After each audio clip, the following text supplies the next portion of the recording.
penting sekali kita melihat dengan keadaan saat ini.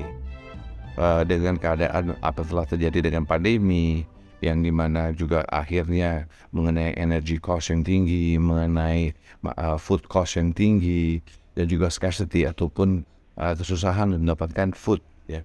Itu menjadi tantangan yang ada. Belum lagi inflasi karena hal tersebut yang terjadi di seluruh dunia. Nah, di sisi ini, waktu terjadi pandemi juga terjadi breakdown daripada supply chain dunia. Kalau bisa lihat pada waktu itu global supply chain ini menjadi tantangan. Kenapa? Di sini adalah tantangan untuk ASEAN. Kenapa yang penting sekarang ini adalah regional supply chain. Nah, regional supply chain ini untuk ASEAN ini sangat powerful dan kuat sekali. Karena kalau kita gabungkan lebih dari 700 juta manusia dan demografinya semua muda-muda. Nah, untuk itu kalau ASEAN bisa bersatu bersama, makanya kalau dikatakan sekarang pertanyaan di mana sih pertumbuhan ekonomi dunia? Itu ada di Asia Tenggara, di ASEAN. Makanya tema daripada ASEAN tahun ini adalah ASEAN Matters, Epic Centrum of Growth. Karena dikatakan Epic Centrum of Growth itu adalah sebagaimana ASEAN ini adalah epicenter of growth atas ekonomi dunia. Nah, untuk itu dari sisi bisnis mengatakan kalau memang ini menjadi center of epicenter of growth, bagaimana bisnis bisa melaksanakan bersatu untuk bisa melaksanakan mengetik advantage daripada epicenter of growth ini. Makanya tema daripada ASEAN Business ataupun ASEAN Pact pada tahun ini adalah ASEAN Centrality, mempersatukan ASEAN. Dan yang kita mengatakan adalah innovating for a greater inclusivity. Kata-katanya apa? Inovasi, berpikir out of the box. Bagaimana memastikan untuk supaya tadi kita inklusif, tidak meninggalkan siapapun behind, untuk menjadikan ASEAN menjadi sentrality satu kesatuan. Nah, di sisi ini bagaimana kita sebagai bisnis ingin juga menjadi co-driver daripada pengembangan di ASEAN ini. Jadi supaya terjadi bukan hanya government to government approach, tapi people to people approach, business to business approach. Yang akhirnya harapannya adalah bagaimana kita bisa mempersatukan ASEAN secara usaha dan memperkuat ekonomi ASEAN yang memang menjadi epicenter of growth dunia itu.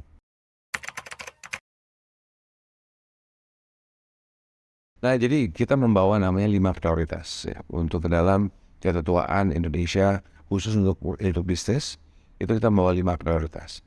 Prioritas yang pertama adalah mengenai namanya digital transformation ataupun transformasi digital. Yang kedua kita membawa namanya sustainable development. Itu adalah bagaimana pertumbuhan berkelanjutan. Yang ketiga adalah mengenai health resilience ataupun kesehatan. Yang keempat adalah juga membawa namanya food security, mengenai bagaimana keadaan pengamanan makanan di konteks ASEAN sendiri.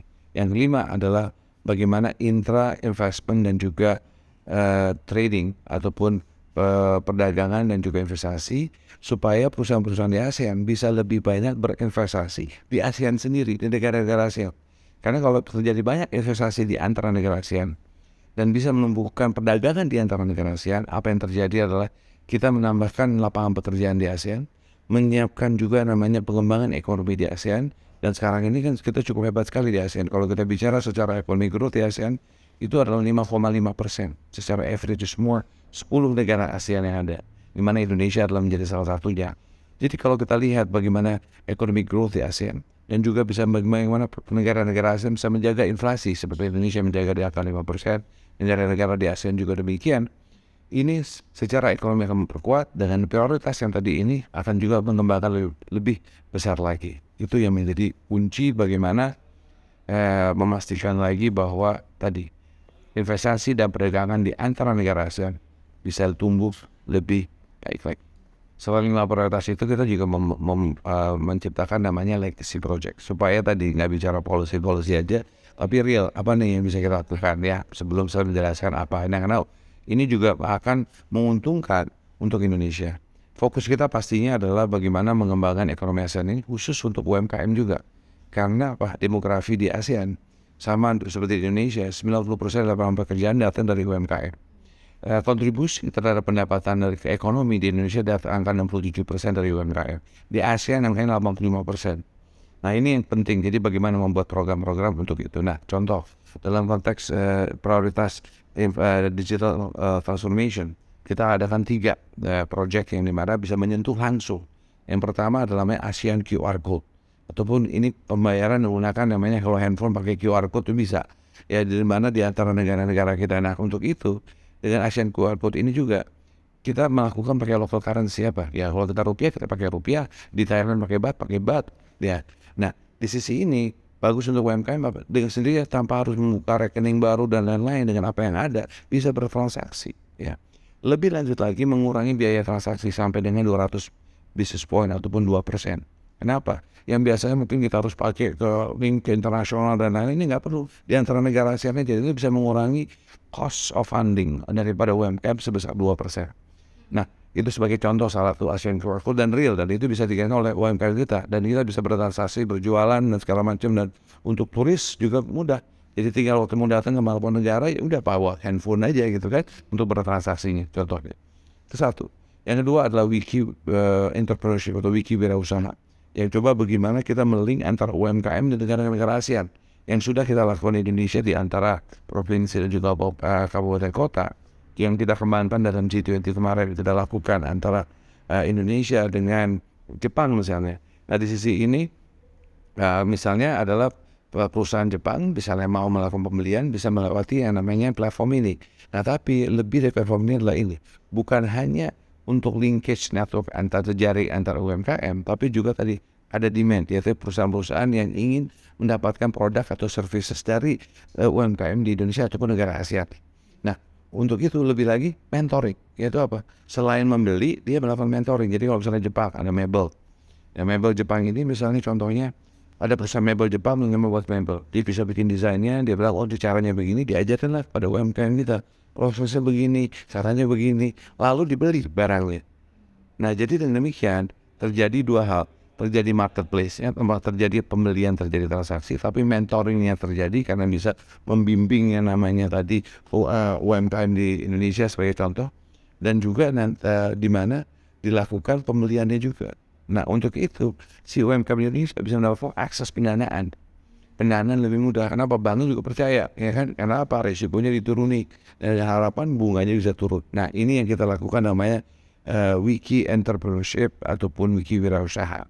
Nah, kita coba kembangkan di ASEAN, di setiap negara-negara dengan bahasa lokalnya. Gitu. Lalu di dalam konteks digital transformasi juga yang kita lakukan ada namanya marketplace digital lending. Nah, digital lending ini juga tadi memberikan akses pendanaan untuk UMKM. Ya. Nah, itu juga yang ketiga. Lalu dari sisi sustainable development kita ada dua legacy. Satu, kita bicara legacy mengenai yang namanya Carbon Center of Excellence. Nah, Carbon Center of Excellence itu katanya lungs atau paru-paru dunia itu ada di ASEAN. Kita mempunyai luasan yang namanya hutan kita, mangrove kita, kita semua besar sekali yang ada di Indonesia, di Vietnam, di Malaysia, di negara-negara ASEAN. Nah, untuk itu kita harus juga bisa bagian daripada conversation dunia. Kita ingin bagian daripada itu. Kita ingin bisa menentukan apa value daripada apa yang kita miliki, hutan-hutan kita ini. Nah, itu ASEAN harus bersatu, bersama bersuara satu. Makanya kita lakukan Carbon Center of Excellence yang larinya pada carbon credit, bicara mengenai forest regeneratif dan lain-lain. Selain itu, kita juga namanya ASEAN Net Zero Hub. Nah, di sisi ini adalah bagaimana kita yang kita sudah bangun di Indonesia, kita namakan Kadin Net Zero Hub, kita bawa ke level ASEAN. Supaya apa? Perusahaan-perusahaan di ASEAN ya, untuk menuju net zero ataupun pada carbon neutral carbon, dan Indonesia sebagai contoh sudah mendeklarasikan pada tahun 2060 misalnya. Misalnya di Brunei 2050, negara-negara lain ASEAN. Nah, tapi ini kan suatu tantangan besar sekali, nggak mudah menuju namanya net zero tadi. Untuk setiap sektor tantangannya berbeda-beda. Untuk perusahaan besar, perusahaan menengah, perusahaan kecil juga tantangannya berbeda-beda. Nah, untuk itu bagaimana kita juga ingin sharing apa yang dilaksanakan di Indonesia, kita sharing di negara ASEAN supaya ikut bersama bagaimana nih menuju pada net zero tersebut. Dari sisi apa? Teknologinya gimana ya? Apa sih teknologi yang bisa digunakan oleh perusahaan-perusahaan di ASEAN ini? Teknologi apakah misalnya carbon capture, bicara mengenai energy efficiency, bicara mengenai tadi electric vehicles misalnya dan lain-lain. Nah, inilah bagian dari suatu proses menuju net zero. Nah, tapi khusus tadi, bagaimana untuk perusahaan kecil, bagaimana untuk menengah, ini juga tantangannya beda. Nah, ini harapannya di teknologi apa yang bisa digunakan. Lalu financingnya, bagaimana cara membiayainya. Ini juga penting. Nah, jadi ini adalah suatu kerja bersama yang kita bawa gotong royong dari Indonesia membawa gotong royong ada di ASEAN dalam konteks ASEAN. Kalau boleh saya selesai dikit mengenai legacy yang ada lain lagi adalah food security. Food security itu kita membuat namanya inclusive close to founder.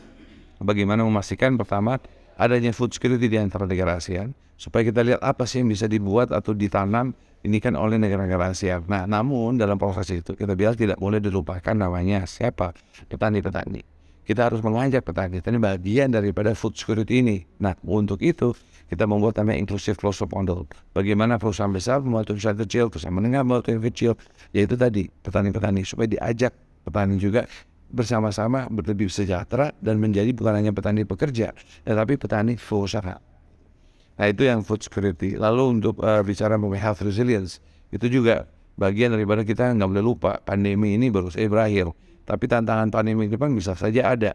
Dan bukan hanya COVID, bisa tuberkulosis, bisa yang namanya malaria, bisa namanya dengue, macam-macam. Nah, ini juga perlu ada yang namanya di ASEAN ini memproduksi vaksin di ASEAN sendiri. Indonesia kan juga sedang melakukan itu. Kenapa? Jangan sampai kayak kemarinnya kita bingung nyari vaksin, kita nggak memproduksi vaksin. Lebih lagi obat-obatan juga demikian supaya kita bisa memproduksi sana. Dan juga bagaimana akhirnya di antara negara ASEAN kita bisa saling membantu bila mana terjadi pandemi ke depan supaya kita lebih siap lagi. Itu ya health resilience. Lalu yang trade and investment facilitation itu juga kita ingin membangun bagaimana namanya ASEAN entities supaya perusahaan-perusahaan dari negara-negara di ASEAN ini kalau mau berusaha di negara ASEAN lainnya itu lebih mudah dan juga diberikan fasilitas yang lebih, dan juga supaya entitasnya kalau sudah terregister di satu negara itu langsung interlink dengan negara yang lain, jadi lebih mudah untuk melaksanakan usaha di negara-negara di antara ASEAN ini. Nah, khususnya untuk Indonesia sendiri, atas hal ini tadi kita bisa lihat bahwa tujuannya sama, membangun UMKM. Dan bagaimana kita ingin membangun fondasi ekonomi UMKM kita, dan supaya pasar UMKM kita bukan hanya Indonesia, tapi ASEAN. Nah, supaya tadi menguatkan diri kita. Nah, tapi lebih lanjut lagi, banyak hal yang bisa kita lakukan juga strategi di ASEAN, contohnya untuk yang tadi saya bicara mengenai sustainable development, mengenai transisi energi, bagaimana kita membuat namanya electric vehicles. Strategi kita kan mempunyai tujuan membuat strategi vehicle kita supaya elektrifikasi daripada kendaraan misalnya roda 2, 4 dan lain-lain. Nah, kita juga membangun, kenapa tidak kita bangun di ASEAN gitu, karena pasarnya dari kuat. Indonesia punya nikel, ya kan, kita punya bauxite, kita punya lain, kita membangun ini, kita ngajak teman-teman di ASEAN untuk ayo investasi misalnya contohnya. Lalu lebih lagi kita juga bilang sekarang ada namanya ibu kota negara yang ada di Kalimantan, ya kan, ya ibu IKN ini itu hadir di namanya Pulau Borneo kan kalau kita bicara Kalimantan ataupun Borneo. Nah, untuk itu makanya saya juga baru kembali dari Brunei bersama mengajak teman-teman di satu Borneo ini pun saling bekerja sama. Karena kalau kita lihat di dalam satu pulau ini, pulau besar itu misalnya ada Kalimantan dari Barat, Selatan, semuanya, Kaltara dan semua Indonesia. Lalu ada Sabah dan Sarawak dari Malaysia. Lalu ada Brunei di atasnya. Ada sedikit pulau Filipina di atasnya. Gimana nih kerjasama di Borneo misalnya? Lalu juga di Sulawesi. Bagaimana dengan pengusaha Sulawesi bekerjasama dengan Mindanao di Filipina dan lain-lain. Bagaimana di Sumatera bisa bekerjasama dengan Thailand dan lain-lain. Jadi akhirnya yang kita inginkan adalah bahwa kalau perdagangan kita memperkuat ekonomi Indonesia sendiri secara domestik, lalu memperkuat yang namanya ekonomi ASEAN, ini ada kekuatan sendiri, menjadi kekuatan di dunia. Dan di sisi ini, selama ini ASEAN selalu silent, dikatakan selalu diam. Sudah waktunya untuk kita bicara, untuk waktunya untuk Indonesia, untuk ASEAN bicara, supaya jangan kata-kata dikatakan bahwa negara-negara maju mendikte kita. Pertanyaannya adalah mereka mendikte atau karena kita tidak tahu apa yang kita mau. Nah, kalau udah tahu apa yang kita mau, inilah yang kita bilang, yang kita melakukan ini nih di Indonesia, inilah yang kita melakukan di ASEAN. Ayo negara-negara yang maju dan maju bantu kita dong. Bersama-sama kita dan disinilah sebagai economic growth. Dan untuk itu Indonesia semestinya adalah menjadi the big brother di ASEAN.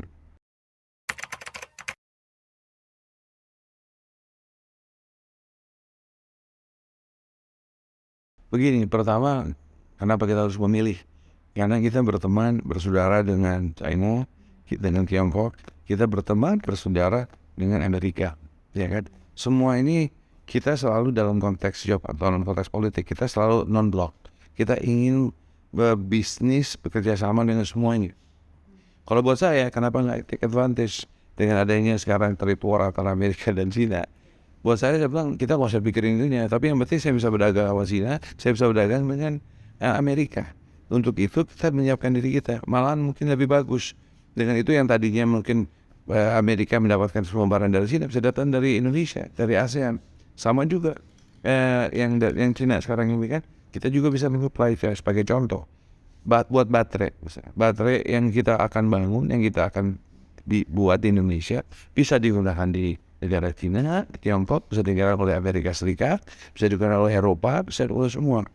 Yang paling penting adalah bagaimana kita bisa membangun kekuatan ekonomi kita supaya hilirisasi kita berjalan, ekosistem bisnis kita jalankan, yang akhirnya memperkuat kita dan perdagangan semua. Jadi nggak usah milih, ngapain milih?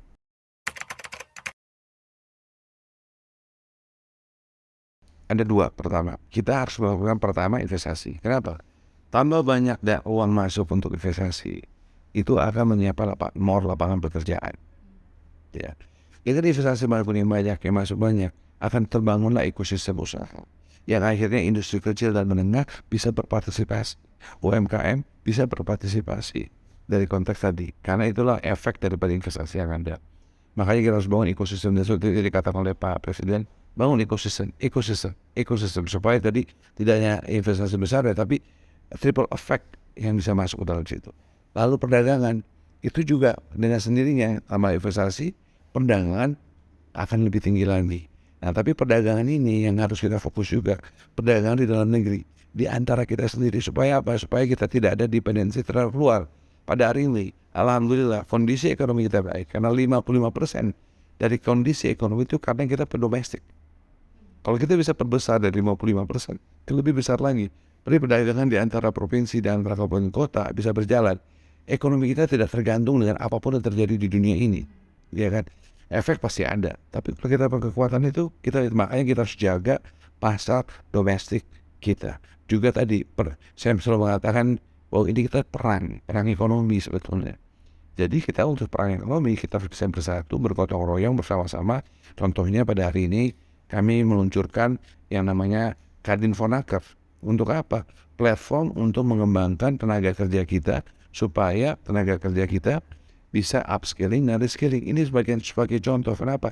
Itu menjadi kunci. Karena tadi, satu, investasi dan perdagangan. Tapi yang paling penting lagi juga adalah edukasi. Ya kan, edukasi bagaimana mengembangkan tenaga kerja baru yang baru keluar dari pendidikan. Tapi yang lebih lagi adalah bagaimana teman-teman saudara-saudara kita yang sudah bekerja, lalu harus terjadi upskilling dan reskilling. Karena walaupun gimana pun, revolusi industri 4.0 yang ada dengan digitalisasi yang terjadi, mau tidak mau kita harus bisa beradaptasi. Dan caranya adalah untuk memastikan bahwa tenaga kerja kita bisa melakukan reskilling dan upskilling. Nah, tapi pekerjaan ini, baik tadi kalau perang itu, kita harus bersatu. Ya kan, bekerja, buruh, pengusaha, pemerintah, nelayan, semua. Kita ini secara bangsa ini harus bersatu.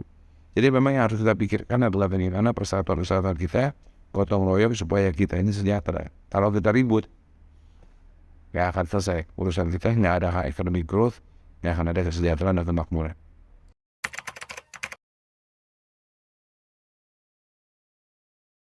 Kompetisi itu penting. Kompetisi itu penting supaya apa? Supaya kita lebih produktif, kita supaya lebih efisien. Ya, kompetisi itu penting. Tapi di sisi lain, pasarnya kan bukan hanya Indonesia, bukan hanya ASEAN, pasarnya dunia.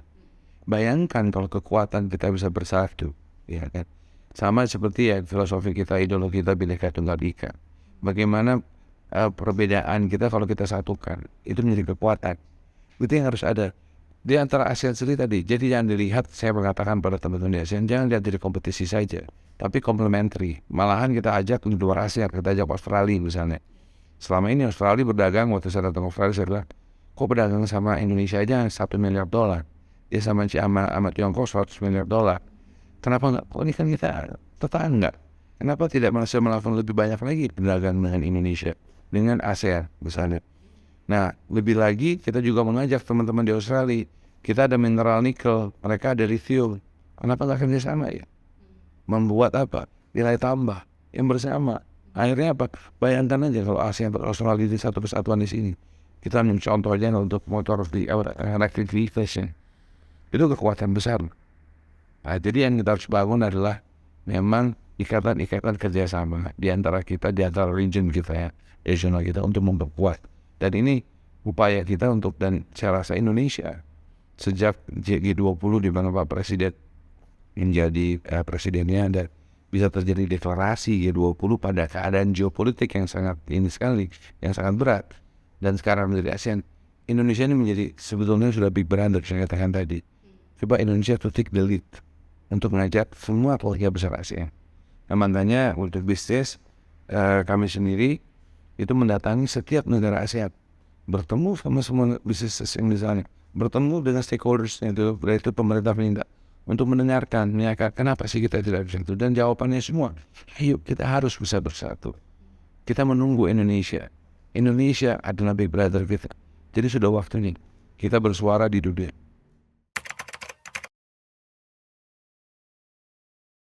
ASEAN itu unik. Dan kalau kita lihat, kekuatan ASEAN itu adalah perbedaan. Kekuatan ASEAN itu juga adalah bagaimana antara negara kita menghormati negara lainnya. Kita menghormati sovereignty dari setiap negara. Kita menghormati apa yang dilaksanakan oleh setiap negara. Karena setiap negara mempunyai tantangan dari konteks yang berbeda-beda. Ya. Jadi kita harus menghargai. Tapi yang paling penting kita selalu mengajak negara-negara ASEAN untuk bisa, ayo kita bersatu. Nah, makanya yang kita lakukan juga dengan pada ASEAN ini, kita membawa yang namanya nilai-nilai. Karena dalam konteks pembangunan, jarang sekali ada instillment of values ataupun yang namanya nilai-nilai dimasukkan di dalam perencanaan ekonomi. Nah, ini penting, makanya kami membawa 5 P's. Itu apa? Peace, prosperity, people, planet, and partnership. Nah, partnership ini dengan 2 caveat kita gunakan. Satu, Bhinneka Tunggal Ika, yang kedua gotong royong. Nah, inilah kita katakan formula kita yang kita bawa pada ASEAN. Kita bilang, let's do this, gitu. Ya kan? Nah, jadi balik-balik lagi, saya berasa itulah penyemikan ASEAN. ASEAN mempunyai karakteristik sendiri, tidak seperti EU dan lain-lain. Itu malahan kalau mau sedikit ambil, waktu kita bicara ASEAN QR Code sebagai contoh, itu ada dari Inggris waktu hadir kemarin dari sini, dari Oxford. Terus dari ke teman-teman tadi Oxford mengatakan, aduh sayangnya Inggris sudah Brexit, sudah keluar dari EU. Dan salah satunya adalah kenapa enggak kita membangun namanya tadi, enggak perlu namanya EU currency, tapi kalau di link tadi dengan namanya QR currency ataupun linkage antara itu, semuanya punya sovereignty tapi bisa linkage. Jadi cara kita unik secara ASEAN, tapi itulah ASEAN, tapi keunikan ASEAN dan tadi independensi terhadap negara yang dihargai oleh setiap negara ASEAN, itu membuat kekuatan ASEAN. Tadi kita bisa melalui QR code, linkage-nya ada, ya kan? Yang paling penting centrality-nya terjadi. Karena tadi, sekarang zamannya udah gitu. Tapi we never know, kedepannya bisa aja digital currency. Bisa jadi lumayan. Bisa saja, we never know. Semua itu berproses, tapi kita ingin natural process yang kita lakukan. Gitu.